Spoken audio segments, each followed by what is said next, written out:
अस्सलाम वालेकुम। आज मैं आपको मुंह के छालों का घरेलू इलाज बताती हूँ। अगर आप मेरे चैनल पे नए हैं तो मेरे चैनल को सब्सक्राइब करें ताकि मेरी नई आने वाली वीडियो आपको मिल सके। मुंह के छालों का घरेलू इलाज। ये छाले छोटे और तंग जख्म होते हैं जो मुंह के नरम टिश्यूज में बनते हैं, जो गाल, मसूड़ों और जबान किसी भी जगह हो सकते हैं। अगर आपको भी इस मसले का सामना है तो ये घरेलू टोटके आपके दर्द में तेजी से कमी लाने के साथ साथ ये जख्म खत्म करने में भी मदद देंगे।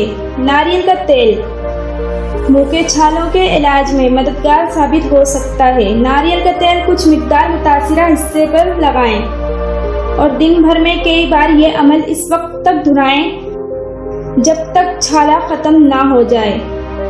बेकिंग सोडा ये छालों के फौरी इलाज में मदद देता है। इसको इस्तेमाल करने के लिए एक चाय के चम्मच बेकिंग सोडा आधे कप में गर्म पानी में मिलाएं और इससे कुल्लियां कर लें। एलोवेरा जेल भी मुंह के छालों या जख्मों को ठीक करने का अमल तेज कर देता है, जबकि दर्द में भी कमी लाता है।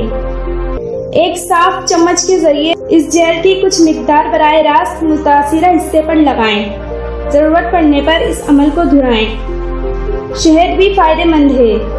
शहद को बराह रास्त छाले पर लगाना भी जादुई असर करता है, जो दर्द में कमी लाता है और सूजन कम करता है और ये तकलीफ दे छालों से जल्द निजात दिला देता है।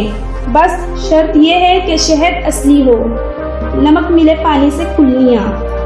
नमक मिला पानी भी इस तकलीफ से तेजी से निजात दिलाने में मददगार साबित होता है। एक चाय का चम्मच नमक एक कप गर्म पानी में मिलाएं। इस पानी में चाय का एक चम्मच बेकिंग सोडा भी शामिल किया जा सकता है। 30 सेकंड तक इससे कुल्लियां करें और थूक दें। विटामिन ई के एक कैप्सूल को काट लें और इसके महलूल को मुतासिरा हिस्से पर लगा दें। ये तेल छाले पर एक कोटिंग बना देगा जो इसे इन्फेक्शन से तहफ़्फ़ुज़ देगी और जल्द ठीक होने में भी मददगार साबित होगी। जैतून का तेल। रुई को जैतून के तेल में डिबोएं और इसे मुतासिरा हिस्से पर कुछ देर के लिए लगा रहने दें। जैतून का तेल मुंह के छालों से बहुत जल्द निजात में मददगार साबित हो सकता है।